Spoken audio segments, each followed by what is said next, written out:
Welcome. All right. Welcome. How are back. you? Good. How are you? Hey, okay. Yeah. Thanks for asking. Looking good. Palm Springs Tramway. Tramway. It's back open. It is. We're up and running. Are you really? Yeah. Nice. So I think there's still a little bit of snow up It's there. a great place to visit. It is. Sorry. It is. So yeah, please go to the Tramway. Yeah. We're up and running. Got a great restaurant up there. A lot of hiking. Yeah. Beautiful views of the valley. Yep. And it is almost. I mean, it's just too bad. Everything's been hammered by COVID, but missed a lot of the season, obviously. Yeah.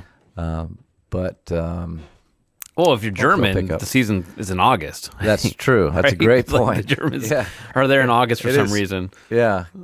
That is strange, but yeah, they come from all over. But Yeah. Oh, it's a great spot. One right. day we'll get a sponsor from them. probably not.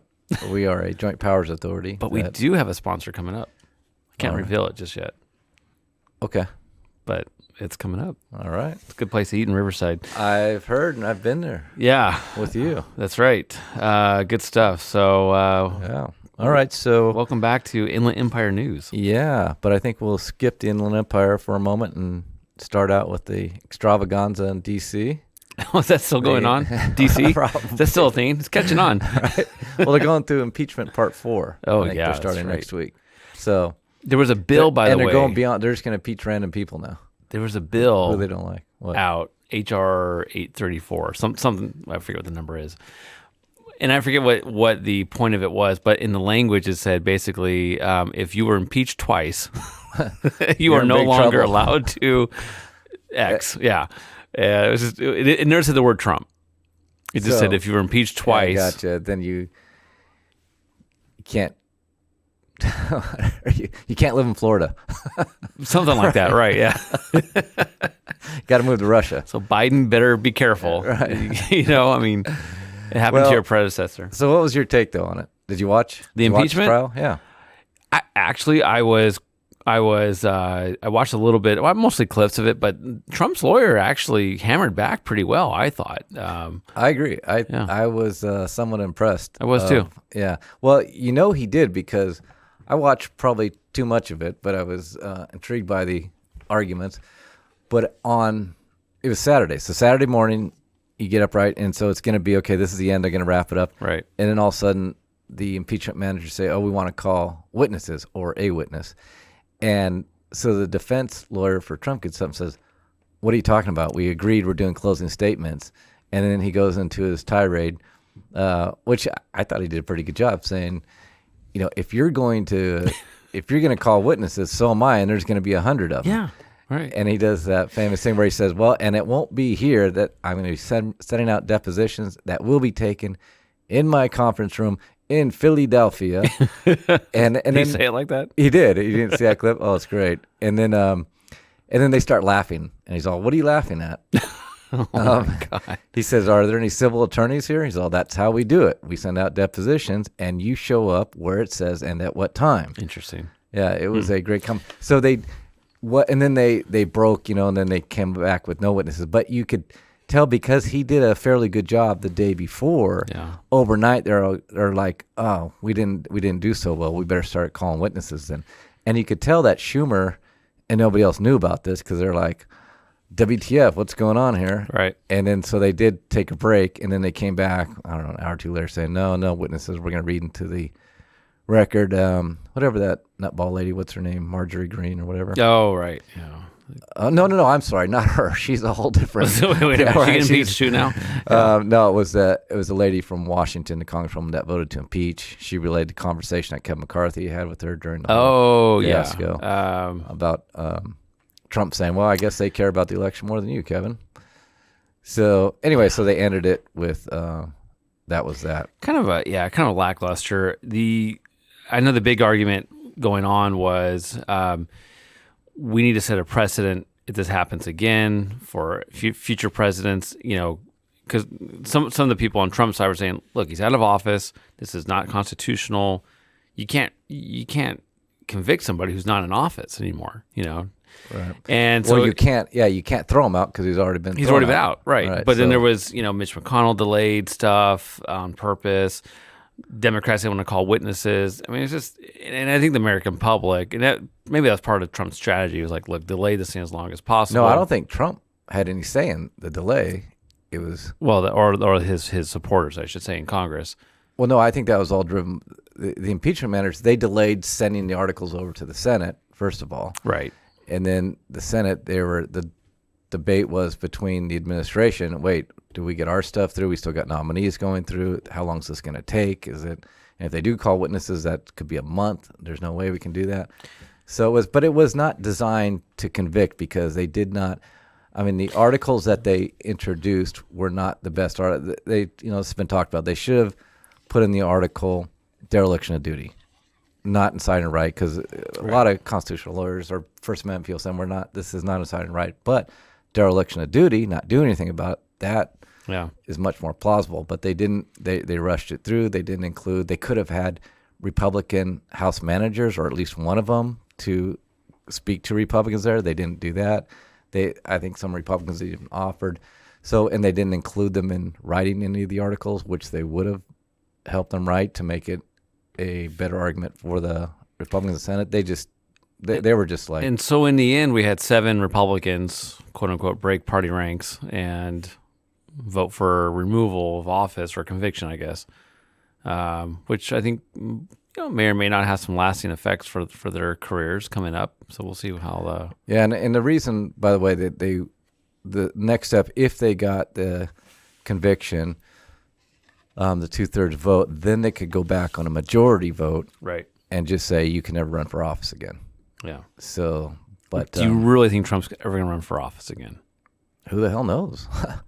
Listen to Political Matchup podcast, and we'll debate it over there. Well, I think he's going to act like it for a while. That he's going to run again. I think he's golfing. He's definitely golfing. I think his son, Don Trump Jr. No, I think Trump's going to hang that out there for a couple years at least, let everybody guess, and then he doesn't want anybody to get in the spotlight. Of course. So he just says, I may or may not, and then that freezes everybody in place. Like they're stuck. They can't go out and say, I'm going to run against them. There's going to be a political dilemma moving forward. Were you a Trump person or not? And then that's going to weigh on both sides of it. Yeah. No, the party is going through a reckoning. Yeah. And who knows where there actually is. I think it's this weekend. The state GOP Republican Party, California Republican Party, is having an election for their chair. Jessica Patterson, who's the current chair, is up for re-election, I guess, and she's being challenged by Steve Frank. Right. Steve Frank, I've known he's a Trump guy, I think. He's very conservative, been around Republican politics for decades. So it's interesting. There's really no in state Republican Party. There's really no are you pro-Trump or anti-Trump argument. There's some other arguments going on. No, you're right. It's a foregone conclusion. Why would you even ask the question? Yeah. So there's really no moderate or conservative, I should say, Republican fight, which there has been in the past for years. Exactly. There is, though, on the gubernatorial candidate side, some fights going on. Certainly. Yeah. And we'll see if they get the recall. Right. But before we get to that real quick, the other national news, Ted Cruz.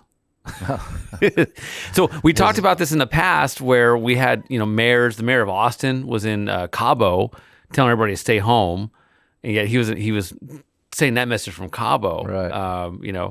And now you have the senator from Texas. I don't think was telling people anything, but he was trying not to talk to anybody. Just right. Get in that. He was just trying to get on a plane to Cancun during one of the state's worst winter storms ever, which, by the way, if you go through BuzzFeed, it's they have so many pictures of people's toilets, pools freezing over, car washes freezing over. I didn't tell you. My daughter Sophia, lives in Austin. She came back for her birthday last week, and just right in front of it got out. Just missed it. And then all of a sudden lockdown. So she still at our house and waiting it out. So luckily, sitting in 75-degree weather. Yeah. But she said they don't have gas. So she said, even if I got there, I can't drive my car anywhere. Wow. It's hard to get gas. Yeah. No food on the shelves.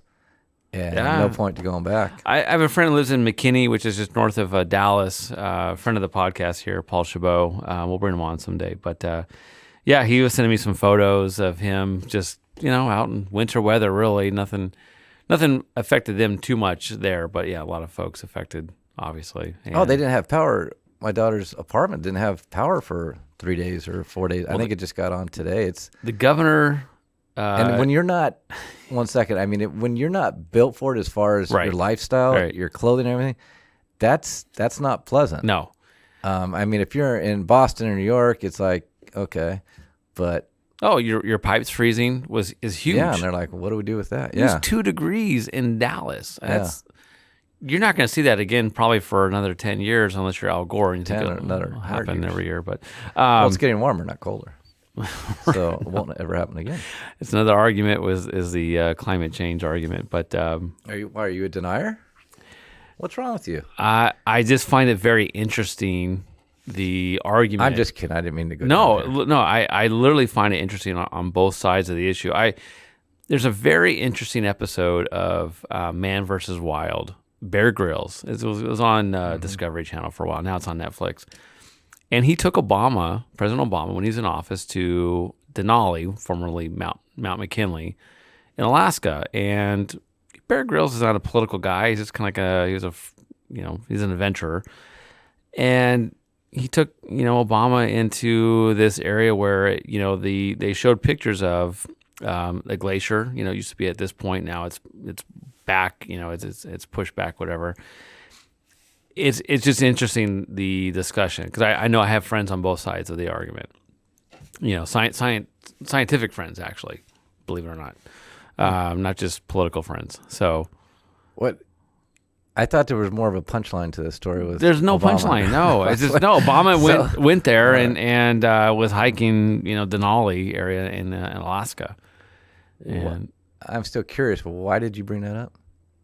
Because we're talking about climate change, and it's not just global warming that they're talking about climate change. I mean, obviously, look, the terminology. So he was showing that glaciers move, so it's getting warmer. Right. Yeah. But then they're also saying that climate change also has effects like places like Dallas becoming frozen over. Yeah. Well, they're saying it's more extreme weather, so on and so forth. But anyways, the Earth evolves. Climate does change. There's no doubt about it, and it will continue to evolve and change. And I believe humans will adapt, and we will continue on. There'll be some people that have to move away from the coast, maybe, and there may be some disruption. But areas in Africa will do better because there'll be more greenery. But at other areas, it will be not so good. Like move your house off the beach in Newport Beach because it will be washed away. So we've always always talked about. I just gave you the whole story. Riverside becoming beachfront property when the big one hits. So something's bound to doom us. But anyways, should we move on to let's move on to state stuff. The governor. Well, I thought we were gonna. No, we crossed wires. I don't know. I thought we were gonna do that on political matchup. I think we did a little. We did here. All right. Okay. Go to political matchup, by the way, if you want to know the matchups of campaigns throughout the state, especially here in the Inland Empire. Well, at least the recall. Yeah, right. Exactly. All right, anyways. But I was going to talk about the governor coming to Coachella. Oh, that's what, I'm sorry. I thought you were going to the recall. No, you're 100% correct. Thank you. My apologies. Let's mark that. And but don't ever question me again. Where are we at, Nick? Let's mark that time. I was... pronounced right. No, so the governor, who obviously is under a recall that is going to hit the ballot here, I think everyone just agrees to that part of it, has finally, I think his team smartly has said, let's get out there and show our face around and show that we care.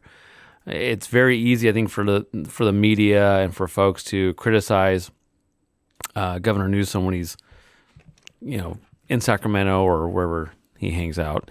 But when he's actually in your local community, especially in media markets, I would say that's outside of LA or San Francisco, that these smaller media markets that are, I think, a little more in awe when you have a major public official come into their town, and the stories tend to be a little more positive for them. So Governor Newsom joined supporters and in the city of Coachella. State Assemblyman Eduardo Garcia. We'll play the clip. Oh, okay. You just stepped on your own line again. The governor was joined today by various local leaders from the Coachella Valley, including Congressman Dr. Raul Ruiz. She says it much better. Manuel Perez, Assemblyman Eduardo Garcia, the mayor of Coachella, Stephen Hernandez, and health officials from the county. And we heard from Perez and Hernandez earlier. Here's what Ruiz had to say. Well, I mean, I'm not going to play everyone's stuff, but a full contingency though. He had a full support team there, and they were at a packing house somewhere in Coachella, a citrus packing house. And the governor was applauding Riverside County's efforts in getting the vaccination out. Yeah, particularly to those tough to vaccinate communities. Yep. Farm workers and the vulnerable people working. Still working every day in the farms, in the fields, and while everybody else is zooming. So right, yeah, they have can't zoom my fruit. Right, it turns out. So the county has done a good job, and thanks to Supervisor Perez for constantly pushing that issue of getting those vaccinations to those folks. So the governor recognized that, and that was a good thing. Food is an essential source. I would guess. Yeah, particularly if you're in Austin. Yeah, that's right. Yeah, exactly. All right. So was that it on that? Yeah, done. Yeah, that's it. Governor was out in Coachella. He finally made it to Coachella, as the mayor said. Did he say that? Yeah, he did actually. Hello. Even Bernie went out there in the campaign. That's right. He did, yeah. And amazing. I mean, how big is the city of Coachella? 50,000? Something like that. Maybe like that. Yeah, but it's the media market, as you're saying, the smaller media market. Coachella has its own, so 350,000, 400,000 people, whatever. But it has its own affiliates: ABC, NBC, CBS, and you're right. The governor to go to those, and there's not many like that, particularly in Southern California. It's San Diego, then LA, and ours, and then you get into the smaller ones like Bakersfield. Well, that's what I mean. Ours is small. The only ones. So out of we've probably got 30, 40 million people in Southern California, and you got 3 media markets. But you're right. Then you go up into the inland. What do you call it? Central Valley, and there's probably a Fresno market, maybe a Bakersfield. Yeah. But other than that, Fresno has one. Yeah, it's similar to Palm Springs. And actually, Santa Barbara and San Luis Obispo, come to think of it, has one. All right, we're diverging. So, anything else out in the desert? Palm Springs. So, let's talk about the. I'll do the story first and do that power one. But the gates. So they had there's an article in Desert Sun about. I don't know if you've seen some streets. They put gates at the end of the street. And it's to stop traffic from coming in, and that can be for various reasons. It could be for you have a lot of kids there, so you want to divert traffic. Could be for crime on the other side. Yep. You want to separate out, which it appears. Well, that's what they said were the reasons for in Palm Springs, and it turned into more of a racial and class lines divisions because of that gate that's been up there for 20, 30 years that the residents pay for. You have to pay an assessment tax like a homeowner association to put up gates. And so they were going to take them down, and they ended up basically putting walk paths through there. So you still can't drive, but you can walk through there, which is interesting because I understand the point of, maybe it doesn't look right. Hey, you're putting the gates up. I can't come in. Well, if you walked around, you could. But secondly, what if it was just 2 houses there? So the gate, then that would be separated. Right. If it was a cul-de-sac, then that would be a non-entry place. So I don't quite know. It's a pretty unique spot where you've got multi-million-dollar houses mixed in, like down the street is medium-income homes, and then even just maybe a couple of blocks away, you have, some just, areas that are a little more, not well off, poor. And I mean, you have celebrities that live out there, have homes out there. I mean, yeah. So it's a weird. You got tribal land. I mean, it's just a weird, unique city in that fact where you have some neighborhoods that we just don't want homeless people. We don't want crime. We don't want our kids to walk beyond these gates of it's for our own protection. We're paying for these gates. Yeah. But also it could be a gated community. Yeah. So it's once again, you kind of understand where that the look of it. But once again, well, they could just be. There's 1 million gated communities in Coachella Valley. There's a whole bunch of cul-de-sacs that you can't cross through. So it's, anyways, I thought it was a bigger deal than I would have ever thought. There's some of those houses in Palm Springs that they lease the land from the tribe, and it's then they can separate it out. Right. You can't go on tribal reservation. Yeah, it's pretty complicated stuff. So, did you want to talk about the buying the local power there? Yeah, so it's an interesting headline. Palm Springs residents will now get some of their energy from Palm Springs wind farms. And I think probably most people, as you drive into the Coachella Valley off the 10 freeway, you see, this the field of windmills, and probably most people just assume that those windmills are powering the entire Coachella Valley. Well, in essence, actually, some of that is actually being transferred back to cities like Los Angeles. I think it just goes on the grid, and the electrons flow to wherever the need is. So I think as you put power in, it just disperses, but you buy contracts from it, so they got to measure the grid and how much power is there and so forth. But you're absolutely right. People run into that many times. They think, oh, that power is right there, it goes right there. No, it just spreads across. Yeah, spreads out throughout the grid. Right. But I guess they'll buying a contract with those wind farms for that. So wherever the electrons are going, they have a contract to put that on the grid. And that's unique in the sense of they have these things called, now I'm blanking on it for a second, where community choice aggregation, where you as a municipality can go out and purchase the electricity, as opposed to Southern California Edison or whomever your electric company is. They do all the purchasing and deliver the power. In this case, if you form this community choice aggregation, you can actually go on the market and buy the power, even though Edison will still distribute it. But it's I think it was an attempt to try and start breaking up the utilities, but the utilities do a very good job of protection. They play defense very well. They blocked a lot of the Public Utilities Commission with kind of regulators. They did some maneuvers, I won't get into all minutia, that make it really not very effective to do that. There's no cost savings, and actually the cost goes up a little bit. So what were we going to say? Oh, I was just, I mean, the article here in the Desert Sun, Desert Community Energy is locally controlled nonprofit community choice aggregator. Entities that have the authority to purchase electricity and to sell to customers, the CCA, still uses Edison's wires. I think and that's the key right there. It's who controls the land, the wires, the transmission areas. So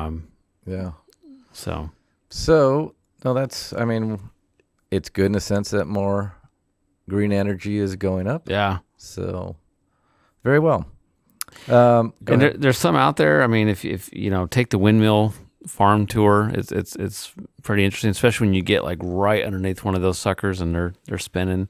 You can kind of hear the blades moving. Yeah.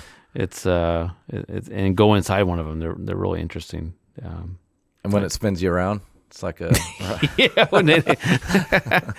that's the e-ticket version. All right. Yeah, definitely. Anything else out in the desert? Yeah, I think we're going to move down to the next city, Cathedral City. As we talked about, they're having their on the ballot is an initiative was to codify the city, basically phasing out short-term rentals. Yeah. If you vote to do this, short-term rentals will phase out by 2023. So the folks that are against it sued the city on an FPP, Fair Political Practices Commission, that they had sent out materials that advocated for the measure, which is it's a big no-no. Yeah, so as you know, we've been through this when a city puts something on the ballot, they have to be entirely neutral. My taxes should not be going to a political campaign. Exactly. Right. So it has to be completely neutral information, which most of the time they do, but sometimes it's not a perfect bright line. Sometimes they go over the line and start advocating one way or the other, which makes it tough for a city. I've run campaigns actually that the cities ask me, "Hey, run this campaign. It's a tax measure." It's tough because you can't have city officials really spending time or money really to support it. Yeah. So we'll see where that. It's hard to know if that lawsuit gets heard before the election. It seems unlikely. That'd be a quick move for the FPPC. Although they have nothing else going on right now, so maybe they will. Look, for both sides of this thing, it's a very complicated issue. I just stayed in Lake Tahoe last weekend, and now Lake Tahoe is looking at the same issue as Cathedral City and limiting the the short-term rental, Airbnb, VRBO style rentals for numerous reasons, obviously. And I think I told you on the last podcast I had to go through like a interview that's right. process. Yeah, right? you did mention that. Yeah. And that's, like I say, it's convenient for you and your family to go, but if you happen to live next door to that, Yeah. you're like, I didn't sign up. I didn't buy the house for have a party house next to me. I can see And that. it's Like my kids, tough call. they were, with a great little home that had a ton of snow, and they were sledding down the little hill next to it. But there was a sign as we got, as you sled down that said no sledding allowed. Whoops. So we didn't sled that way. But that definitely was in response to probably to the vacation that we were staying at. Different in a Cathedral City where come the festivals and various parts of the year, there's probably big parties at some of these houses. And all of a sudden there's 20 people in the backyard. They're not sledding in Cathedral City. They're partying it up. Right. 2 a.m. Yeah. And there were signs inside our house, by the way. It said, 10 o'clock quiet time. There's a permanent resident lives just adjacent. And, if there's complaints, you'll be removed. Yeah, it is interesting to see where this ends in a couple of years, because it kind of went quickly, right? The previous 5 years, whatever, they just proliferated. Right. And now with the pushback, you could have a number of cities banning them. And even if Tahoe, with those restrictions, are still going to consider banning it, you may see it disappear in 5 more years. And these are back to going, you got to go to a hotel. Yeah, these are resort towns. But I got to tell you, though, the hotels especially in Nevada, were packed. And that had a lot, right now, a lot to do with COVID, because folks were going there because Nevada was a little bit more open than California was for inside activities. But and it's ski season. Ski season, President's Weekend, Valentine's Day, the whole thing. But capacity is an issue, and it's expensive to build a new hotel. And then look what happens to hotels when COVID hits. Right. Exactly. Yeah. It's a lot of overhead to carry. They want to put homeless in there now too. So yeah. Well, they have some of them, but anyways. All right. We'll see. It's a very interesting debate, I would say, because if I own my house and I want to rent it out to somebody, is that my choice?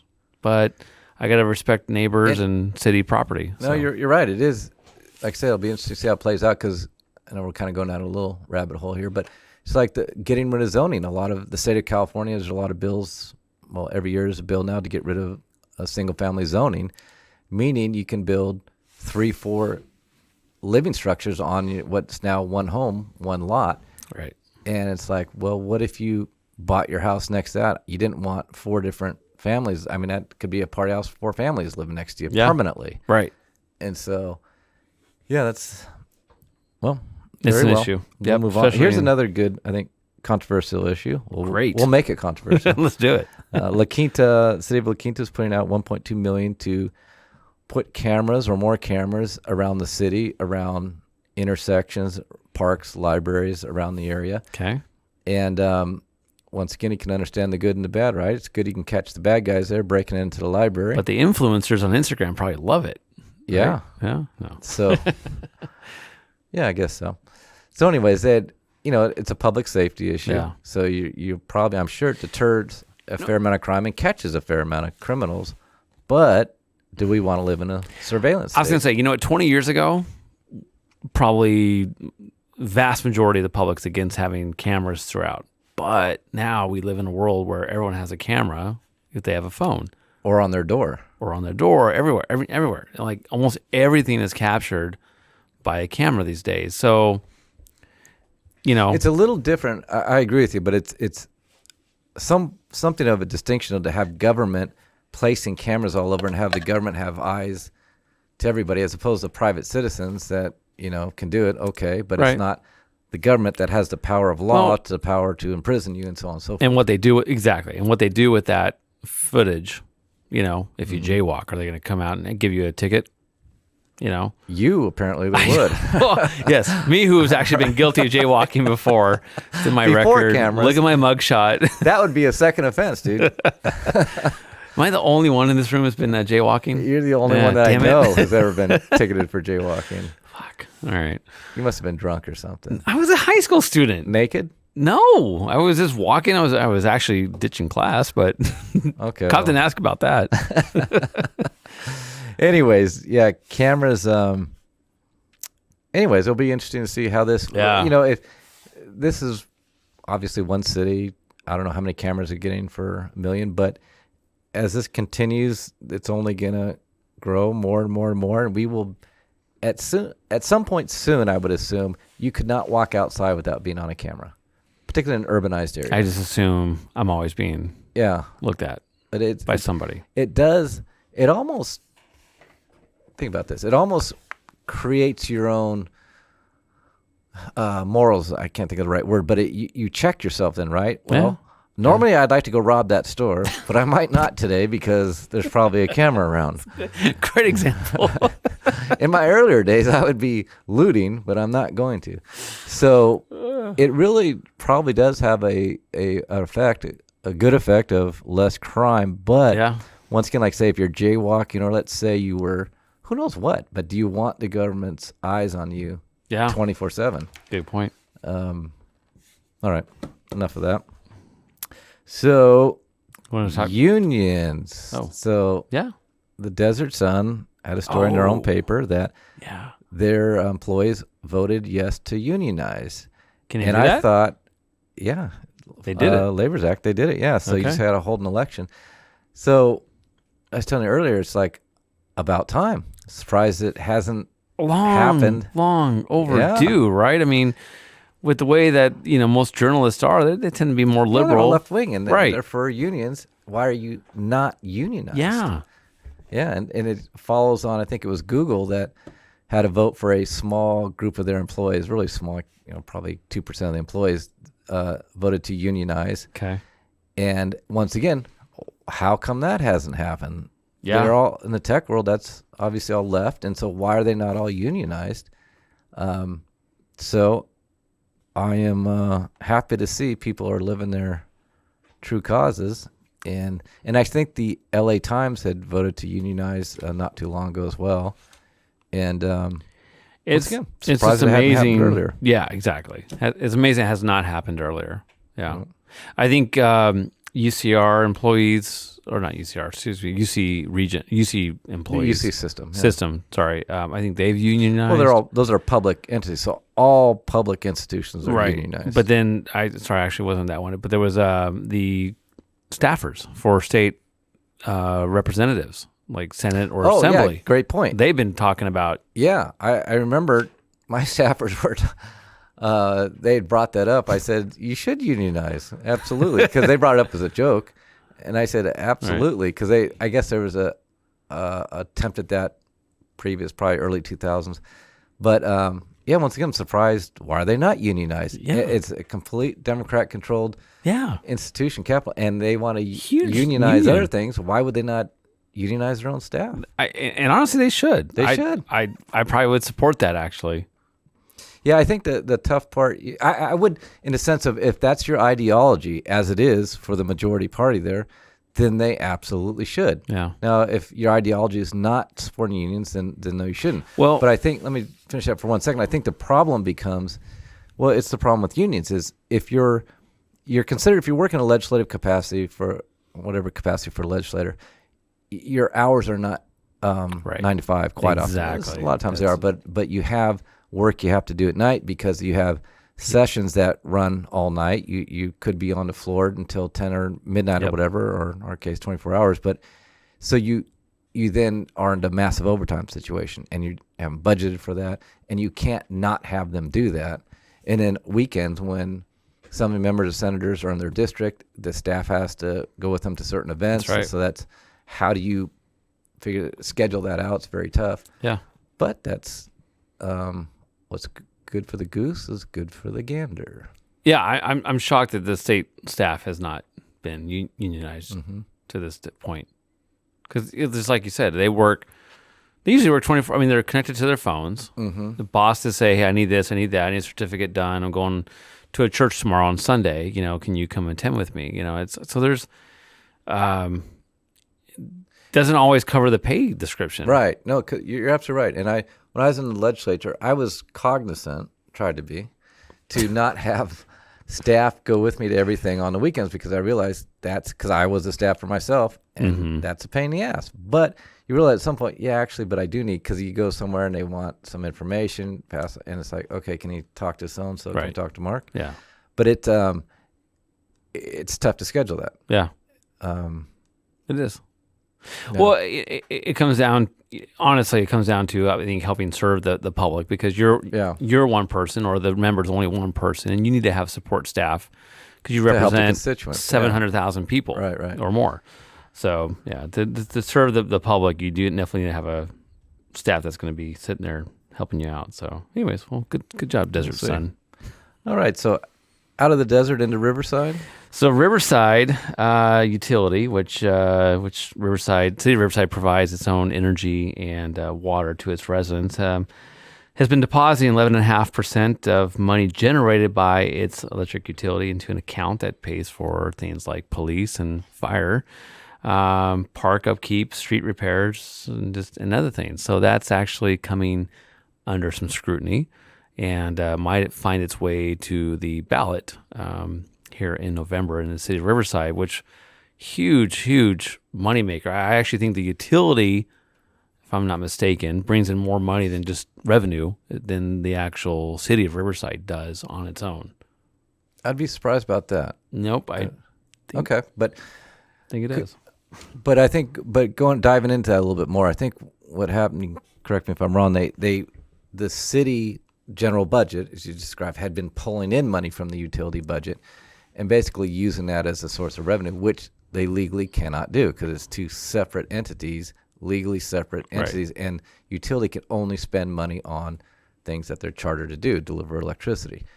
So somebody sued, and said, you've been pulling in money, and the judge agreed, and I think it was like a $30 million hit. Is that what it is? 40, yeah. 40 million, which, that's huge. And again, 40 million, which just is this extra 11.5% that they've been charging, which a judge has said that can be considered a tax onto the residents.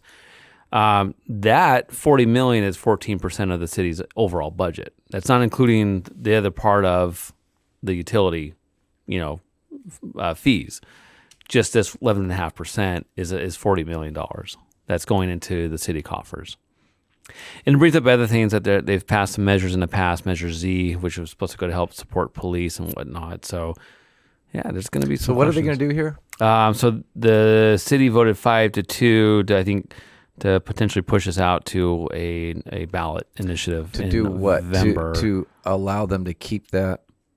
To allow them to keep the 11.5%. Right. So they're saying, okay, since it's a tax, you have to get affirmative vote of the people then to say we will allow you to divert our revenue into the city. Basically, is that correct? Correct. Yeah. So it'd be, well, you live in the city. Are you cool with that? I don't mean to put you on the spot, dude.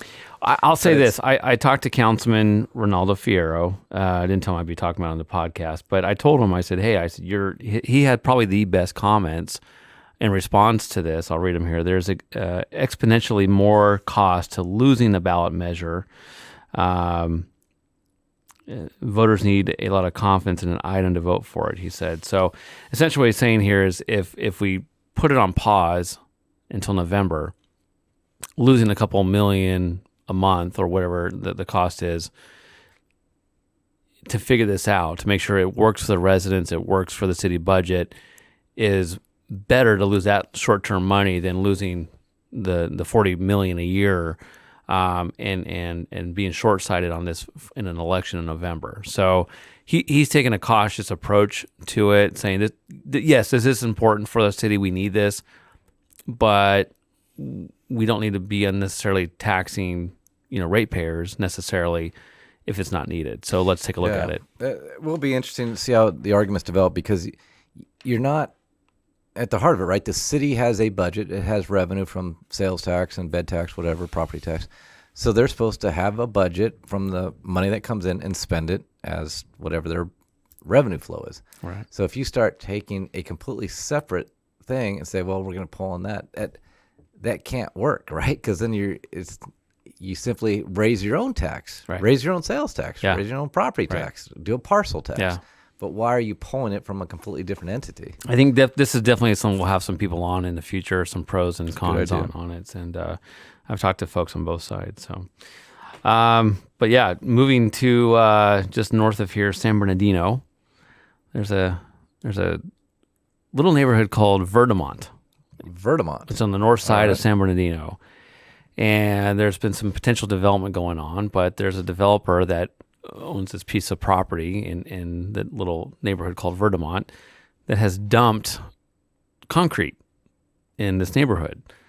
And, residents have taken notice and going, geez, this is kind of a blight on it's a nicer neighborhood too. So wait, let me understand. So that a entity owns I assume, barren piece of property in that neighborhood. Correct. And then they lease it out to another company to dump their concrete, or is it the own company doing it themselves? I believe it doesn't matter, but no, I believe it's Oxbow, I should say, Oxbow Development, Irvine, that has been dumping this concrete pile. But by chance, do they own that property, or is it just somebody else that says, "Sure, I don't know. Pay me whatever, and you can dump it. You can dump it here." I thought they owned it, but I'm not sure. Okay. No, but it is. It is. Well, there isn't there. I assume there's a code somewhere that says, in this area we'll build houses, not concrete piles of concrete. Yeah, probably. So I would assume it's a code enforcement issue. Unless it would be a zoned industrial. If code it's zoned enforcement. If it's zoned industrial, then fine. But I can't imagine there'd be houses next to. So neighbors don't like it, but who does like it? The people that are dumping it there. Well, those and bike riders, dirt bike riders, ATV. Oh, is it like there's apparently there's dirt around there and stuff? And yeah, they've made. How big an area are you talking about? Like I don't know the acreage on it. Well, it must be now that you're bringing a dirt bike, so it must be fairly sizable. It's a good chunk of land. Yeah, it's a good. I see it on the computer. Are you looking at a picture of it by any chance? Yeah. Okay. Are there houses next to it? Not in this picture that I can see. Basically, you have like the San Bernardino Mountains right behind it, and this very picturesque dirt mound with concrete just stacked on top. I mean, that's got to be several thousand tons of concrete. Wow. Okay. So the argument is what? Well, obviously, there's being pressure put on the city council there to remove the concrete. You can't just dump here illegally. Is what they're saying, and they're putting pressure on the developer who's saying, yeah, it's our property. We can do what we want. So it's probably going to find its way to court if it hasn't already. So it's not, the city council's not taking a vote on it one way or the other? Or? They have not taken a vote on it, no. So it's just issues raised at city council meetings? And during the campaigns, yes. That'll be interesting to... Okay, I'm going to look into that later, and we'll come back, because I'm curious as to what it's zoned for, because it's either zoned to allow or zoned not to allow. Yeah. But then I guess even if it's zoned, say, industrial, the argument might be, yeah, but that's for something you build and you operate that has people working there, not for just a pile of concrete would be a dump. So now I think about it, unless it's zoned for a dump, it probably shouldn't be there. Yeah. All right. We can discuss something that they did vote on. Please, let's hear it. Last Wednesday. So I tend to watch a lot of city council meetings. I tend to watch a lot of San Bernardino city council meetings, which, by the way, I'm sure. First and third Wednesday of every month. I'm going to mark that down. Literally, sometimes it's must-see TV. So politically, they're all over the place. That makes it the best. The mayor does a very, very good job at trolling. No, moving the meetings forward, getting the city's business done. And for years that I've been watching, since he's been mayor, John Valdivia, he's dealt with, some folks that support him, some that oppose him, and the ones that oppose him, they just tend to yell and scream, and he does the normal stuff. Very good, but he does a very good job. Exactly, but he's one of the best I've actually seen at moving meetings forward. This past Wednesday, I've never seen this before. he had to excuse himself for the rest of the meeting, about 3/4 of the way through, for whatever reason that was not made public at why he had to leave. He said, let's take a 10-minute break. I have to go, excuse myself. I'm going to hand over to the mayor pro tem. And there started becoming some discussion of, no, I make a motion to not have a 10-minute break. And he goes, okay, guys, hold on. I got to go. We've been here to the restroom. We've been here for 2.5 hours, which I have to use the restroom right now, by the way. All right. Well, I vote no. Okay. I'm going to hold it. But but he goes, by the way, I need to hand some documents over to the mayor pro tem so she can run the meeting. Okay, here's where I'm smoothly. a little bit confused for a second. If he's taking a break, the mayor pro tem doesn't have to do anything. They're all on a break. So why is he giving the mayor pro tem? Because then there was still more part of the meeting that had to be attended to. Oh, so he's leaving altogether. He's just leaving the meeting altogether. Gotcha. Yeah. So he wants to take a break and maybe talk to the mayor pro tem. Said, "Hey, here's some documents that will help you guide you through the rest of the meeting." Okay, no big deal. Seems reasonable. He's gonna walk down the hall and hand it to her and say, here you go. This will help you, and then gives other council members and staff to just go run to the restroom real quick. Right. Okay, got it. Well, two of the council members found fault with that and made a motion, seconded to nix the 10-minute break. And so they voted to not. And they voted majority to approve the nixing of the 10-minute break, and they went on with So the that's meeting. a harmonious council. I'm sure they're going to get a lot done with the cement slabs. Yeah. That's amazing. So I've never seen that before. I've never heard of that. I can't remember if anybody did voted. anybody vote with it? Yeah, did anybody vote with it? Maybe one. But I can't remember. So- it became so ridiculous. I think they actually voted unanimously just to continue, because the argument was so it's just stupid. After by the way, they took 10 minutes to take the vote. So that would have been the 10 minutes. Right. Exactly. So, Wow. So they have no love lost there on the council, apparently. There's some issues. All right. Anyways, the last thing I was going to mention in San Bernardino, because I do have to use the restroom.